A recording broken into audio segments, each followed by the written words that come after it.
Spider-Man, the spectacular, the ultimate, the verge on a mental breakdown with how many times these writers throw him into messed up situations that no one else will ever go through. He's never allowed to have a happy life for too long and can never leave this nightmare created for him specifically. And his amazing friend. Out of every superhero to ever exist, there is none more popular than the friendly neighborhood wall crawler. Heck, there's even studies that show that Spider-Man is the most well-known superhero to ever exist, beating out characters like Batman and Superman, which I may remind you, the latter of which is the basis of every generic superhero ever. This is likely because of many reasons, but one of them being that Marvel really liked throwing out their IPs to different medias back in the day in order to spread their brand, which in turn gave us stuff like the illustrious Marvel vs. Capcom franchise to the Howard the Duck movie, which I will talk about one day. This isn't a promise. This is an honest-to-God threat.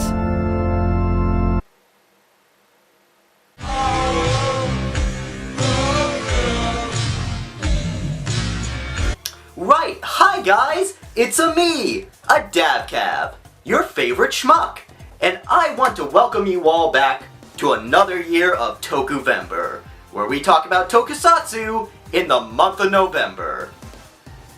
Mainly because the only movie Thanksgiving has gotten now is a schlocky horror film. Tells you so much about this holiday, huh? Anyway, Japanese Spider-Man. Japanese Spider-Man, or Toei Spider-Man, or Spider-Man, if you feel like you need more English in your life, was a 1978 collaboration deal between Marvel Comics and the Toei Company, who were currently riding high with their two-hit series, Kamen Rider and Super Sentai. And in this collaboration, Toei was actually given free reign on how to make the show.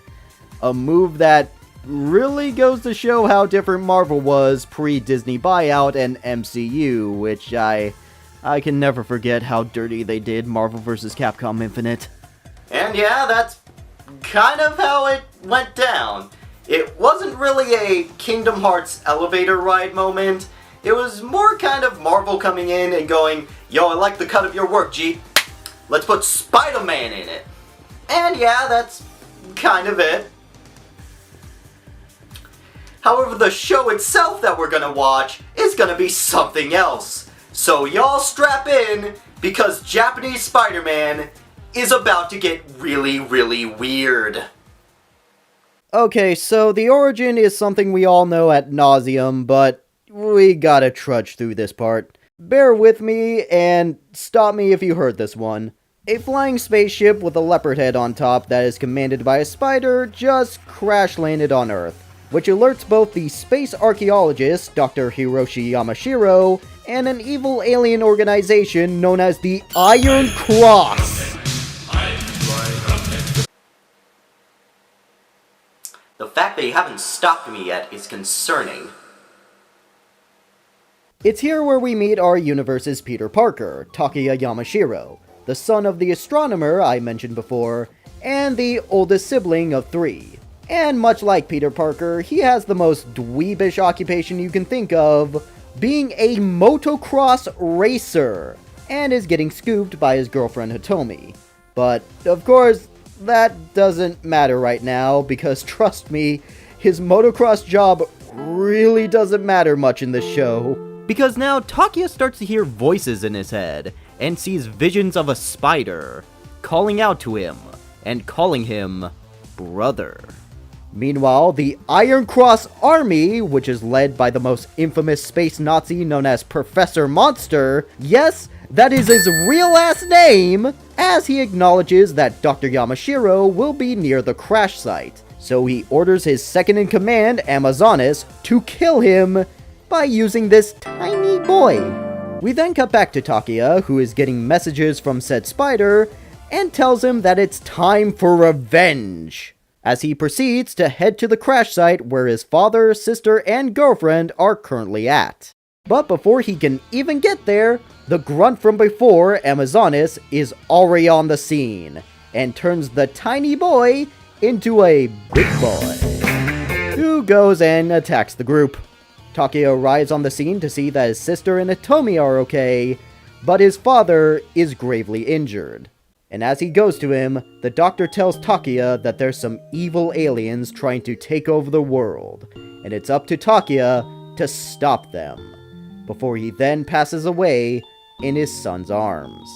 And while Takuya is in a state of grief, he is then attacked by the penguin, bird, putty, squat. What the hell are these things? Well, apparently they're called Ninders. Which, I don't know what it means, but it sounds offensive as fuck. So Takuya tries to defend himself, but the soldiers prove too much, as he is now cornered into a cave and falls down a hole. As he comes to, he meets up with the one who has been speaking with him all this time. And he goes by Garia from the planet Spider. Yes! Planet Spider! Keep awake, people! This will be on the test! Also to note that Takuya is now coming down with a bad case of dying, in which Garia remedies this by putting a bracelet on him and injecting him with spider extract. So Takuya comes to again, and Garia explains that the ones that killed his father were known as the Iron Cross Army, who also invaded Planet Spider before, and that he traveled to where their base was on Earth in order to seek revenge. But sadly, before he could get there, the Iron Cross Army trapped him into a cave of poisonous spiders, in which he had to endure for many years. But now sadly, he can't go on any further, and instead entrusts Takuya to be the inheritor of his vengeance and become the Spider-Man. And then he keels over and becomes a spider.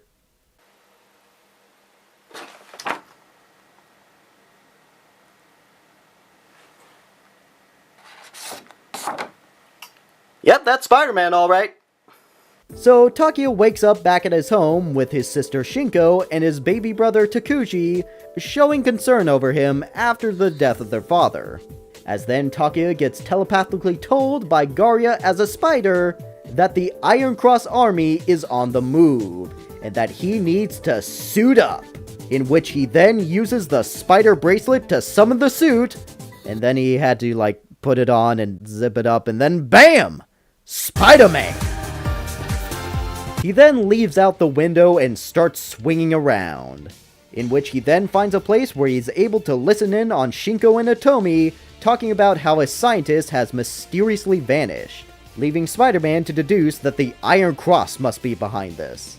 He then uses his spider sense to locate the scientist 50 kilometers away, mind you, as he proceeds to climb buildings, swing around, climb more buildings, and even more buildings, before he then makes it to the Iron Cross base, as he starts sneaking around and taking out the guards. As we get closer into the base, we hear that Amazonas is threatening the scientists in order to build a super weapon for them.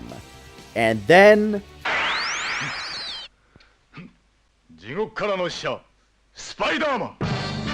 Yo, he come to fuck you up!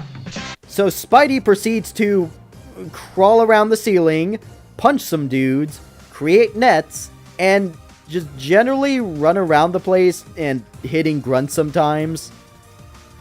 Also this. But then we see that Amazonas has had enough and brings out the little guy called a machine bem, which, no, I don't know why they call it that.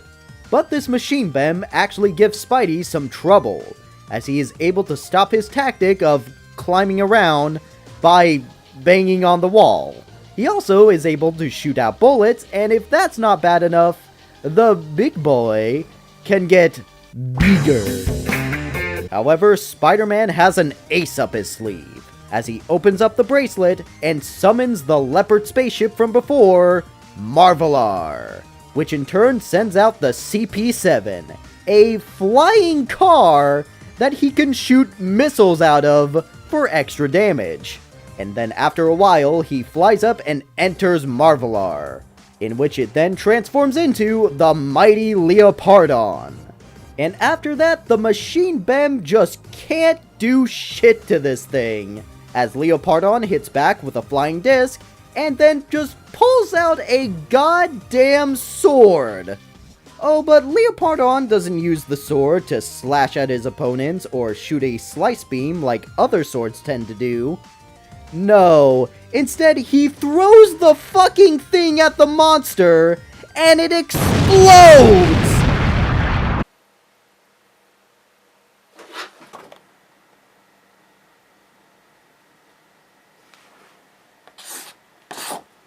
Yeah, that checks out. That's definitely Spider-Man. And so Professor Monster curses Spider-Man's name as he drives off into his car, ending the first episode. And with that, yeah, you can kind of expect something like that for the rest of the series. I mean, this is a Showa tokusatsu, so you can expect these three things. One, the intro theme being very boppin'. Like, out of all the Spider-Man themes, this can go toe-to-toe with the 60s song.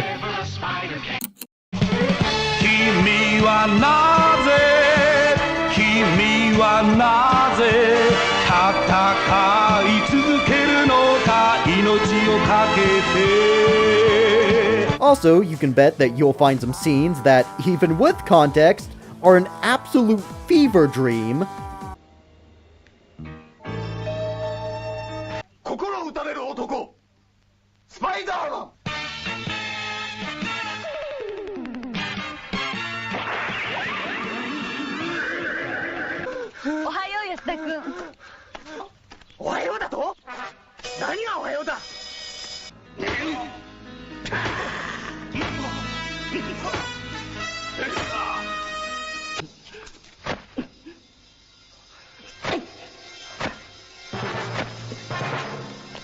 But mainly, the point I'm getting at is Japanese Spider-Man is a purely episodic series, with the only overarching narrative is that the space Nazis are super evil, and Spider-Man responds to them with, "I'm coming to kill you!"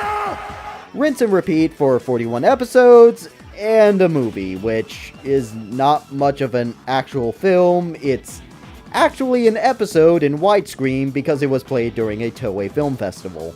That being said, there is a overall plot that does move, but it's very rare and subtle. Such as, there's a character that works for a magazine company, but in the later episodes, that company dissolves, and they decide to go freelance. So yeah, there's that, but really, you're just gonna get some self-contained episodes of the Iron Cross doing a naughty, which either gets Takuya or his closest friends, or even some random civilians that Spider-Man will meet up with that will get entangled into their mess. Then a monster decides to turn big, and Spidey gets into the robot and chucks a huge sword at the thing until it dies. That is if they're even lucky, because sometimes the mech doesn't come out, which we're gonna have to talk about later. Yes, we will talk about the robot in detail, don't you worry. However, there are some things to note, like even though this is an episodic series, there are characters from certain episodes that will cross over to other episodes on rare occasions, with some of them being children. But there's also other characters like Interpol agents that assist Spider-Man from time to time, and of course, there is the cowboy. Yes, there is a cowboy in this show. We will talk about the cowboy too, at some point. Don't worry about it yet. So yeah, if you're going into this, expect what you would if you were going to watch, say, a Showa Kamen Rider season.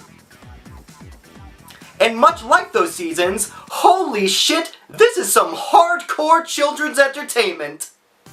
Yeah, this isn't your American Saturday morning comic book stories where the costume villains decide to make a magnet that could steal all the world's gold. No, these are characters that are planning to do stuff like gas the city and kill thousands on the way there. Yeah, people can and will die in this show. Hell, There are even some episodes that just end on depressing notes, like the one where Takiya's childhood friend gets turned into a snake woman and is forced to kill him. But instead, she decides to kill herself so she doesn't live on as a monster. Heck, even some of the lighter episodes, like the one that involves kids getting kidnapped, get a little dark when the Iron Cross decides to point guns at the parents and threaten to kill the children if the parents decide to squeal. And that's not even mentioning the fact that they're ruining people's lives through gambling addictions and are selling poisonous drugs that can turn you insane. The Iron Cross does not fuck around.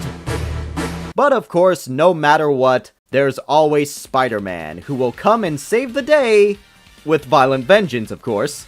So you know what, let's just talk about the webhead, because we can all agree that Takuya Yamashiro is probably the most unique version of Spider-Man out there. Now, strip away the facts that he gets his powers from aliens, or the flying car that he uses more than swinging, or even the giant robot, there are still some very big differences. Like, this isn't your wisecracking hero who will swing around the city and fight all the bad guys in hopes that they will turn good in some way. Ergo, he never kills. No, this isn't your friendly neighborhood Spider-Man. This is the emissary from hell Spider-Man, where he is a lot more aggressive and is very vocal about that vengeance thing. Sure, they do try to sneak in the great power comes great responsibility message, but you know what, it's kind of too late because he's already got the Uncle Ben talk, and instead of giving him a good message, he was basically told, "Remember, kill them." Yes, Uncle. So he's not really saving the day as much as he is going to war with the Iron Cross. And it's a war that he bears alone, which is something that's quite common in most toku shows at the time. However, despite the fact that he has a lust for vengeance and has no room for a rogues gallery, in fact, there is an episode where a villain threatens to bring back the dead robots, and Spider-Man just goes, yeah, fuck that, and kills the guy with an exploding sword, which he tends to do. Even after all of that, he's still Spider-Man. He actually has many attributes that differ from most toku characters that make him Spider-Man. Like, his fights usually involve him doing a lot of crawling and having very spider-like mannerisms, to the fact that he uses his bracelet to shoot his webs, much like the original Spidey did. And he even has a spider sense that has a lot more in its kit than usual. Like, it can grant him abilities such as X-ray vision, allow him to talk to spiders, and you know, it can also use the common spider trait of seeing into the future sometimes, like spiders tend to do. But it's also that, even in his quest to kill all the Nazis, he's also a good person that would try and help out people on a personal level as both Takuya and Spider-Man. He deeply cares about people, which makes his vengeance against the space Nazis a lot more justifiable. Oh, and speaking of the space Nazis, let's talk about the Iron Cross Army, starting with their dastardly leader, Professor Monster. I mean, he's okay. Yeah, despite being the big bad, he kind of just sits about and has stuff done for him. In fact, he and Spider-Man go face to face a total of 5 times throughout this series. I think we see this guy complain more throughout this series than, you know, actually do anything. Not only that, but he can also be a little incompetent at times, willing to tell his subordinate, who has correctly guessed the identity of Spider-Man, that she's dumb and stupid and wrong. Look, I don't care if there's a lot of big coincidences between Spider-Man and Takuya Yamashiro, and that they keep happening frequently, and that there's the fact that they sound both the same. He is not Spider-Man! Now go and find out who he is, while I stay back here and watch the newest episode of The Bachelor.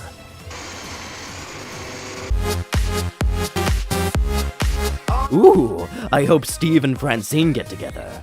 Otherwise, I'll order Amazonas to gas Osaka.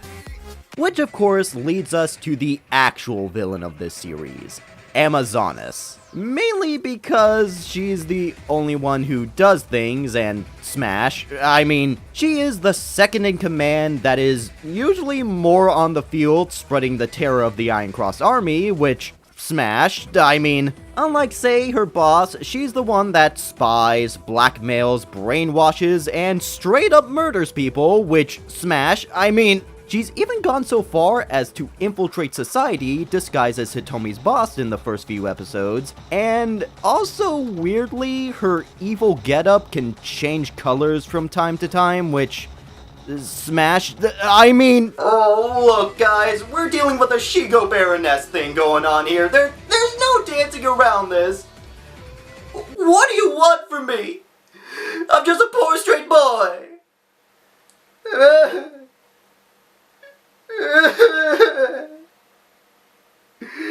Anyway, smash. Also, not only is she the actual villain in this show, she's also kind of one of my favorite characters in this. For more than just the bit. She's definitely more sadistic than her boss shows, and you can kind of see a bit of a downward spiral as she tries to figure out Spider-Man's identity, and gets reprimanded all the time. So yeah, life is kind of pain for her, but she's also a space Nazi, so she deserves it. So now we get to the rest of the ensemble cast, and yeah, they're okay. Hitomi's pretty cool, being a photographer instead of Takia, and because of her profession and relationship to him, she kind of starts off the plot of many episodes. However, she can also just be the damsel in many episodes, or an outlet for info to possible Iron Cross businesses. So yeah, even though she does have moments, she's kind of... Same goes with the sister. She works at the same field as her dad, but... And of course, the brother is even less so. He's just there sometimes. However, I can give the kids some props. There is a scene where there's a possibility that the family is going to be attacked by a cat demon at the door. Don't ask, that's a long story. And the little brother goes to check while wielding a fucking bat. I gotta respect the Moppet on this one. He's going into danger like... I got this. But by and large, despite being recurring characters, they're very much side characters to the plot. But kudos for Hitomi for dating Takia and neither dying or having their relationship being sold to Satan. After saying that, Spider-Man comics are kind of weird. And really, these characters have been put to the sidelines in many episodes to focus on one-off characters. Speaking of which, there are characters that do show up past their contained episodes. But, of course, as I mentioned, very rarely. Examples being that there's a kid who bonds with Spider-Man after he donated blood to him and vice versa, an Interpol agent that informs Spidey on things via radio, a kid detective club that shows up multiple times, but really there are three characters that kind of stick out to me, two of them being Bella and Rita, who are ancient Amazon women dressed like Sonya Blade for some reason, who wield things like deadly poisonous arrows, and a weapon that was created in the ancient times of the Great Amazon Era, known simply as... a gun! Also, even though these characters appear at the tail end of the series and are just kind of there sometimes, at the very end of the show, we've seen that Professor Monster has taken a liking of these two, and has gone so far as to wanting to ditch Amazonas in favor for Bella and Rita. There's being pure evil, and then there's just being a douche. However, none of these characters can compare to who is arguably one of the best characters in this entire show. So now I think it's time to talk about Tachibana, the detective cowboy. His deal is that his wife was killed by the Iron Cross Army in an incident that left his son with amnesia. So now he drives around with him in his military vehicle in hopes that his son would regain his memory, and most importantly, enact his vengeance on the Iron Cross, which makes Spidey go, "Bro, same." And in this guy's debut episode, he literally becomes the main character, where he takes down everyone with his gun, fake TNT, and of course, his soulful guitar. That is also a gun! This dude was just so cool, man, that even though he helped his son get his memory back, that didn't actually stop him from returning to the show one more time in order to kick some ass at a fighting tournament. And before you ask, no, he does not explain why he's dressed as a cowboy. He just kind of does that. Well, just mentioned the costumes, meaning I gotta stop everything and talk about the designs in this tokusatsu show. You know, I lose a lot of second dates because of this. Of course, we gotta start with the main man himself, Spider-Man. Yeah, that sure be Spider-Man. I mentioned it as a tidbit back in the Zure Rangers review, but yeah, that's just Spider-Man, man. It's a very good interpretation of Spider-Man, but yeah, it's Spider-Man.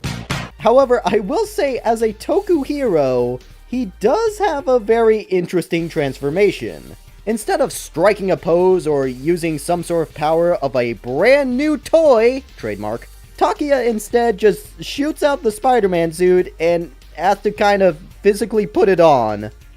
Basically, he just does this. Now you're in for an evildoer. You're gonna face my ultimate transformation, Hen Shin!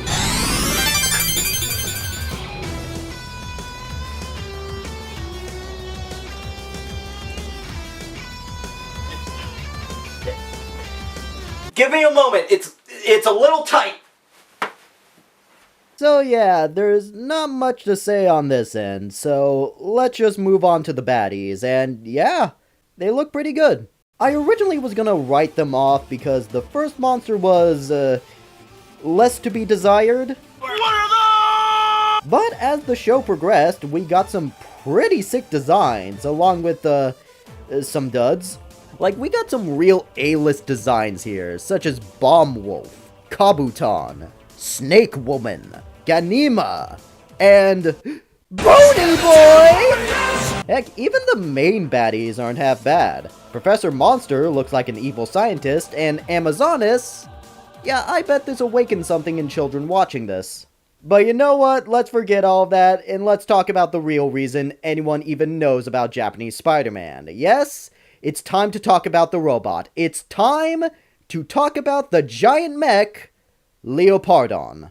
So, Leopardon is a very interesting addition to the show for multiple reasons. And while I can't find a concrete reason on why Leopardon was put into a show about Spider-Man, but if I had to make a good guess, it's probably because of the booming popularity of mech media like Mazinger and Getter Robo.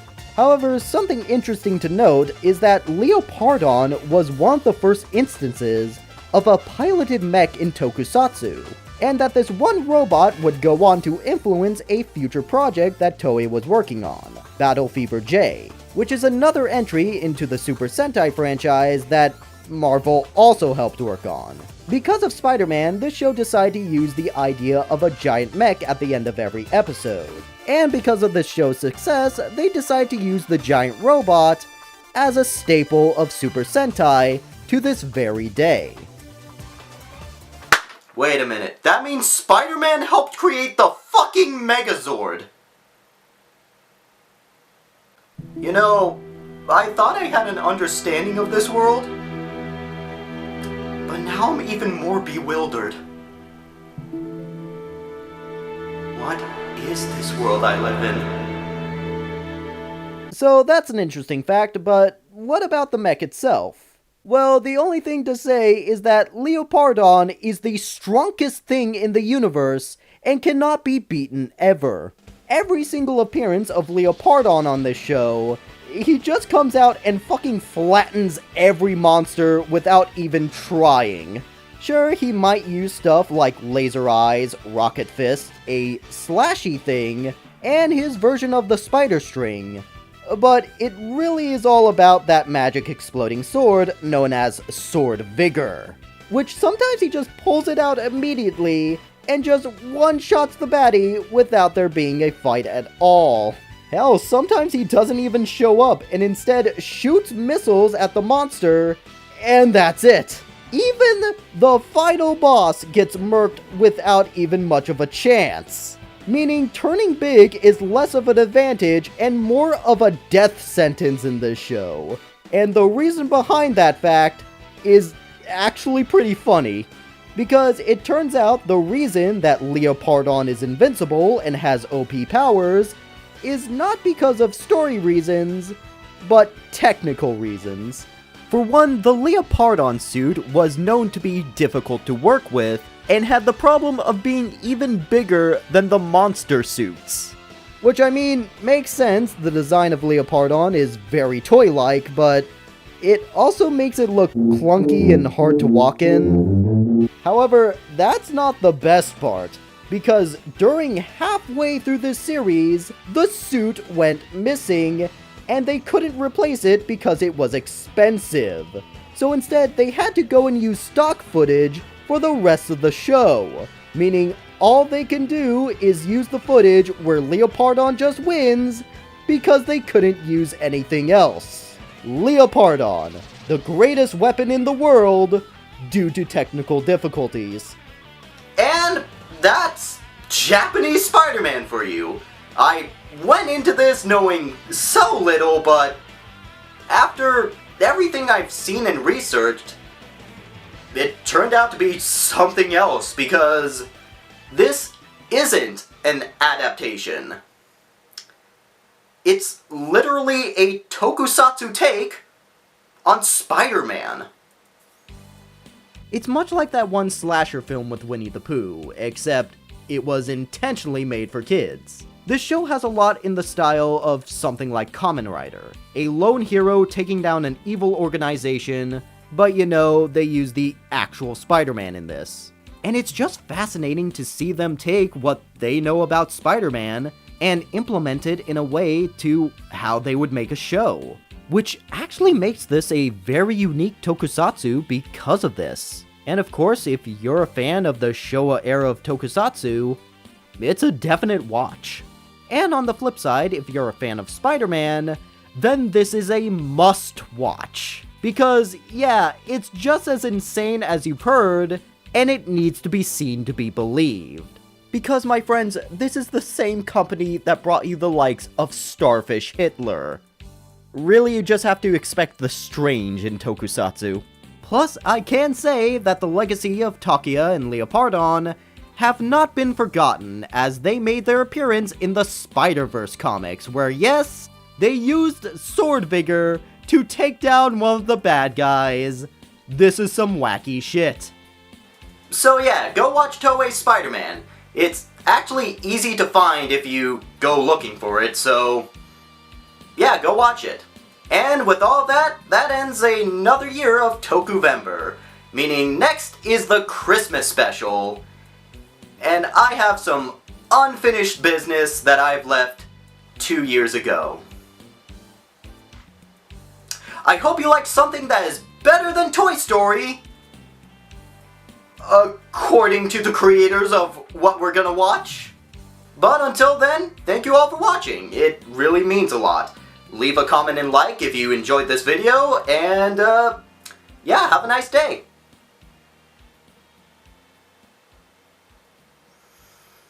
Okay, I didn't want to show you this, but after watching the show, I got a little inspired to make my own version of the 60s Spider-Man theme. So Spider-Man, Spider-Man, Japanese Spider-Man, shoots missiles from a flying car, then gets in a mech and kills a guy. Look out! Spider-Man's out for blood. Is he strong? Listen, bud, he will kill you with an exploding sword, but not before he crawls about and does whatever this shit is. Watch out, Spider-Man's got a body count. Uncle Ben died fast, so no morals were ever learned until he met this guy who said, kill them hard. Spider-Man, Spider-Man, emissary from hell, Spider-Man. Responsibilities he's ignored, killing Nazis is his reward. Look out! If you decide to turn big, the god can no longer save you against Japanese Spider-Man!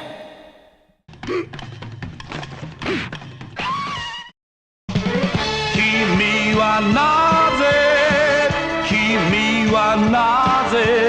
戦い続けるのか命をかけて一筋に無敵の男スパイダーマンスパイダーマン